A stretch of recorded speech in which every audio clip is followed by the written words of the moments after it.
It's May, and while tax season is finally behind us, the financial pressure hasn't let up. From interest rate speculation to post-election uncertainty, there's still a lot coming at Canadians. But don't worry, this is the Financial Rundown, and I'm here to cut through the noise and focus on what actually matters. We'll talk rates, markets, and real-world strategies you can use right now. Let's dive in. Tax season is officially behind us, and if you got everything filed on time, well done. It's one of those annual tasks that's easy to delay, but always feels better once it's done. If you miss the deadline, it's not the end of the world, but don't wait. Late filing penalties and interest add up quickly, so the sooner you file, the better. We're always working behind the scenes to make our tax process smoother and more stress-free. So stay tuned later this year as we roll out a few updates and tools to help you get ahead before the crunch. And a special shout out to our new partner, Chartered Professional Accountant Bianca Batty. Check out a few clips in our full podcast on our YouTube channel, linked here, or wherever you listen for quick practical insights, especially around what happens if you file late or haven't filed at all. If you're not already receiving our client newsletter, now's a great time to join. The link's below in the description. It's the easiest way to stay in the loop. Okay, now let's talk spring. In the last episode, I said get outside, take a walk, breathe in that fresh air. That certainly still stands. But now I want to take that same momentum and apply it to your money. Let's talk spring cleaning, but for your finances. Go through your budget, look at your recent spending. Are there any old subscriptions you forgot about? Any categories that have slowly crept up over the last few months? It's easy to let things slide when life gets busy, but small leaks can sink a big ship. This isn't about guilt or restriction, it's just about clarity. A fresh look at your money heading into the summer can help you stay on track, reduce stress, and make room for the things you actually care about.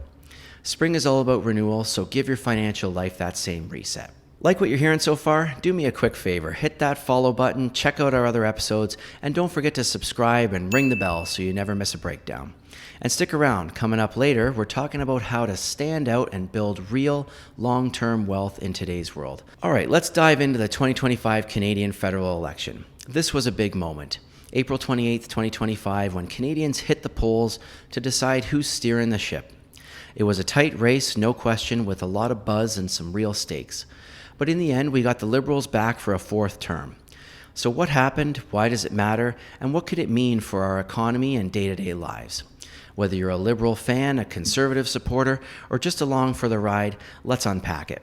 The Liberals, led by Mark Carney, pulled through with 169 seats, just 3 shy of a majority. That's a minority government, meaning they'll need some help to get things done.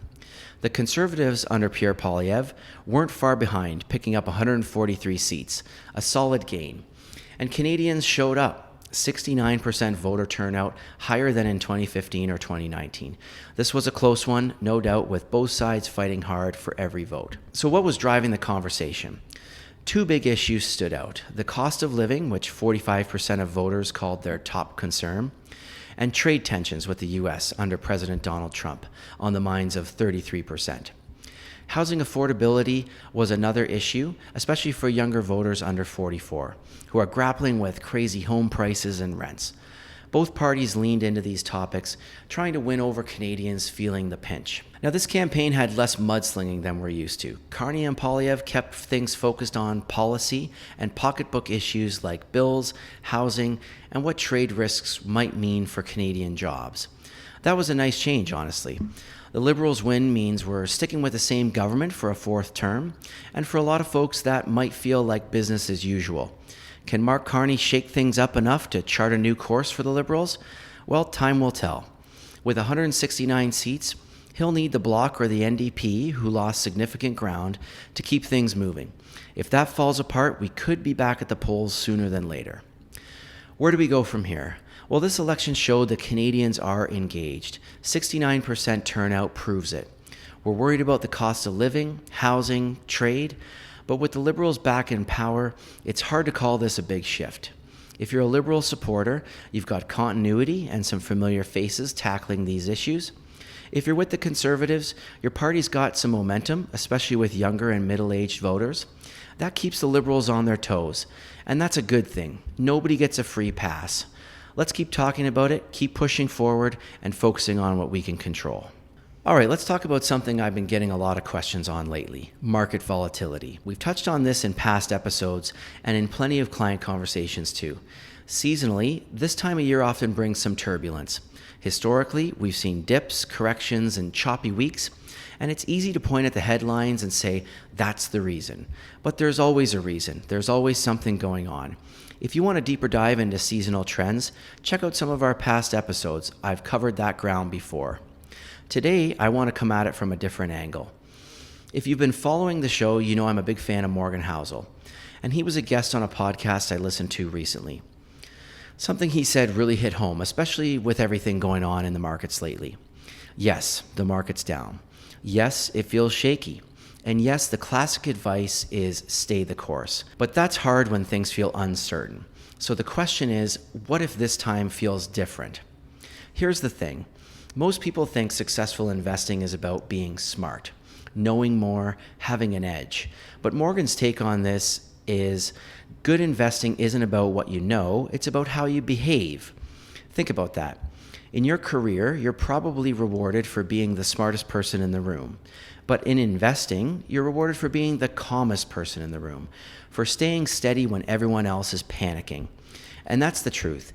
If investing were easy, everyone would be rich. But to grow wealth over time, to earn those higher returns, you've got to accept volatility.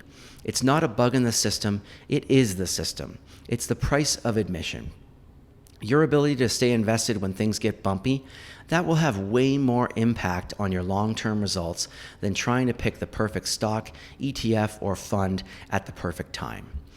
So as always, zoom out, stick to your plan, and remember, volatility is the toll you pay to build wealth over time. On that note, another thing that keeps coming up in conversations with younger professionals, clients, and friends is this idea that success should be fast, that building wealth or even just standing out in your industry should happen quickly. But the truth, nothing worthwhile comes easy and nothing meaningful happens overnight. Whether you're trying to grow a business, get ahead in your career, or build financial stability, it all takes time, patience, and most importantly, delayed gratification. And that's something I think a lot of people are struggling with today. Everyone wants it instantly. We live in a world where you see someone on Instagram living what looks like a luxurious lifestyle, and it's easy to feel behind. In reality, you don't know their story or the truth of everyone's situation. You need to live your own life. And that brings me to something I've been thinking about a lot. What separates the middle class from those who end up building long-term wealth? Well, in my opinion, it's this. Too many people are buying things they can't afford to impress people they don't know based on images that don't tell the whole story. It's lifestyle inflation, it's chasing validation, and it's a trap. The people who actually build wealth, well, they make saving and their future a priority with a plan. They live below their means, invest consistently, and stay focused on long-term goals. They know where their money is going, and they have a strategy for building financial independence over time. And that's the key. You have to trust your path. You don't rise to the level of your goals, you fall to the level of your systems, was a famous quote by James Clear. And when it comes to finding opportunity, especially for people starting out, I think too many are chasing the get-rich-quick schemes, looking for shortcuts. But I'll tell you, there's real value in learning. Go study under someone who's done it. Go to school, get mentored, but understand that while you're learning, you're not going to earn what that person earns. That comes later, once you earned your stripes. Bottom line, how do you stand out and build wealth that lasts? Well, be patient, learn, build, prioritize your future, delay gratification, and stay focused on your path, not someone else's highlight reel. As we always do here on the show, let's wrap up with a few of my recommendations unrelated to finance. If you're into performance, wellness, or just learning how to take better care of your mind and body, check out the Huberman Lab Essentials playlist.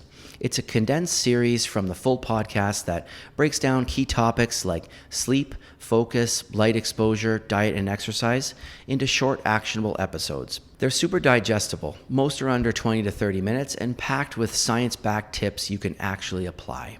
In a recent post, he shared what he calls his most effective health and longevity protocols, habits that make 90% of the difference. Sleep, cardio and weight training, getting light exposure in the morning and during the day, keeping things dim or dark at night, stress control, Eating unprocessed quality foods and real connection should be done 90% of your remaining days. And I'll say I was lucky enough to see Dr. Andrew Huberman speak live at a show in Toronto, and he's the real deal. Clear, passionate, and focused on giving people real, actionable tools they can use for free. This new series is a perfect intro if you've never listened to him before. You can find the full playlist on YouTube, Apple, and Spotify podcasts. Just search for Huberman Lab Essentials, or I'll drop the link here if you're watching. All right, that's it for this month's financial rundown.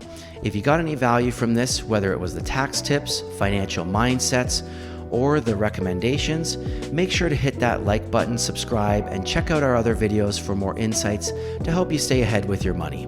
We've got new episodes dropping regularly, plus shorter clips if you're looking for quick takeaways.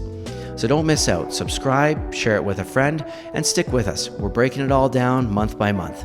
Until next time, stay sharp, stay focused, and keep building.